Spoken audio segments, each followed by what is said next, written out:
کہ کیا حضور اکرم صلی اللہ تعالی علیہ وسلم نے کسی پرندے کے متعلق یہ ارشاد فرمایا ہے کہ اس کے پروں سے آگ نکلتی ہے؟ سنا ہے کہ آسٹریلیا کے جنگل میں ایسا پرندہ دریافت ہوا ہے جو اپنے پروں سے آگ اور دھواں نکالتا ہے، اور حضور اکرم علیہ السلام نے اس کے بارے میں پیشین گوئی فرمائی تھی۔ اس سلسلے میں ایک ویڈیو بھی سوشل میڈیا پر وائرل ہو رہی ہے،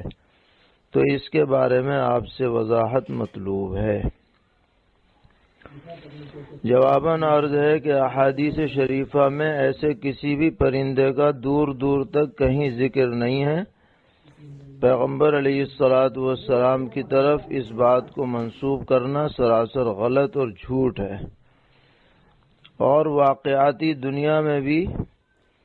آج تک ایسا کوئی پرندہ دستیاب نہیں ہوا ہے جس کے منہ سے یا پروں سے آگ نکلتی ہو یا دھواں نکلتا ہو۔ اور یہ جو ویڈیو اس سلسلے میں وائرل ہو رہی ہے، اس کی تحقیقات کی گئی ہیں، بعض لوگوں نے اس کا جائزہ لیا تو پتہ چلا کہ یہ سراسر جھوٹ ہے، اور کئی چیزوں کو ملا کر کے ایک ویڈیو بنا دی گئی ہے۔ اس میں جو عربی زبان میں بات کر رہے ہیں یہ صاحب ہیں عبد الدائم الکحیل، اور انہوں نے صرف اتنی بات بیان کی ہے عربی میں کہ گزشتہ دنوں جو آسٹریلیا کے جنگلوں میں آگ پھیلی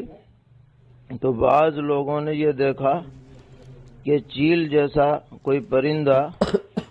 ایسے تنکوں کو جس میں آگ لگی ہوئی تھی اپنے چونچ میں اٹھا کر دوسری طرف لے جا رہا ہے۔ اسی کو سامنے رکھ کر انہوں نے ایک اسٹوری بنا لی کہ گویا کہ یہ پرندے باقاعدہ آگ بھڑکانے میں اپنا عمل دخل رکھتے ہیں وغیرہ۔ حالانکہ اس کی کوئی یقینی بات نہیں کہی جا سکتی کہ وہ واقعتاً وہ آگ بھڑکا ہی رہے ہوں، کیونکہ کوئی بھی پرندہ کوئی بھی تنکا اٹھا سکتا ہے۔ پلاننگ کے ساتھ وہ کہیں آگ لگائیں، یہ بات سمجھ سے بالاتر ہے۔ دوسرے یہ کہ اس ویڈیو کے اندر جو ایک پرندہ نظر آ رہا ہے کہ جس سے آگ سی نکلتی ہے، دھواں سا نکلتا ہے، تحقیق کی گئی کہ حقیقتاً یہ دھواں نہیں نکل رہا، نہ آگ نکل رہی، بلکہ جوڑ کر کے اور 3D وغیرہ کے ذریعے سے ایک جعلی فلم بنائی گئی ہے، جعلی ویڈیو بنائی گئی ہے، اور پرندہ بھی اس میں وہ دکھایا گیا ہے جو چیل نما نہیں ہے جو تنکے اٹھاتا ہو، بلکہ یہ کوئی دریائی پرندہ معلوم ہو رہا ہے جیسے مرغابی وغیرہ، اس میں انہوں نے آگ لگتی ہوئی دکھائی ہے۔ اس لیے اس طرح کی ویڈیو پر یقین کرنا یا اس کو پھیلانا یا یہ کہنا کہ یہ 1400 سال پہلے پیغمبر علیہ السلام نے اس کے بارے میں جو معلومات دے دی تھیں، یہ سب غلط ہے۔ ایسی باتیں ہرگز نشر نہیں کی جانی چاہیے۔ اور رہ گیا چیل کے بارے میں یہ کہ اس کو بھی حضور نے فاسقہ شمار کیا ہے، تو وہ اس معنی کر ہے کہ احرام کی حالت میں جب لوگ